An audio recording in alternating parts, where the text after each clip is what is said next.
പലരും ആരാധനയ്ക്ക് വരുമ്പോൾ പണ്ട് നല്ലതുപോലെ ആരാധിച്ചിരുന്നു, പക്ഷെ ഇന്ന് ഇത്രയും ആരാധിച്ചിട്ടും എനിക്കെന്താ പ്രശ്നം എന്ന ചോദ്യത്തിൽ ഉടക്കി പലരും ഇങ്ങനെ മരവിച്ചിരിക്കുകയാണ്. പഴയ പോലൊന്നും അങ്ങോട്ട് ആരാധിക്കാൻ കഴിയുന്നില്ല. സാത്താൻ ചെവിയുടെ സൈഡിലിരുന്ന് ഇങ്ങനെ ചോദിക്കുകയാണ്, ആരാധിച്ചിട്ട് ഇപ്പം എന്താ? ഇതിനു മുമ്പ് ഒരുപാട് ആരാധിച്ചതാണല്ലോ.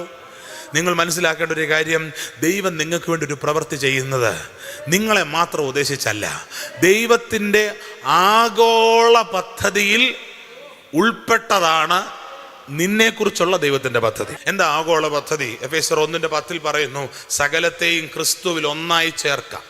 സകലം ഒന്നായി ചേർക്കുന്ന ഒരു വലിയ ദൈവിക പദ്ധതി ഈ ദിവസങ്ങളിൽ വെളിപ്പെടും. എല്ലാ നാവും യേശു കർത്താവെന്ന് പറയും, എല്ലാം ഒട്ടും മടങ്ങും. ഈ വലിയ പദ്ധതിക്ക് വേണ്ടുന്ന ഒരുക്കങ്ങളാണ് ഇന്ന് ഈ ലോകത്ത് നടന്നുകൊണ്ടിരിക്കുന്നത്.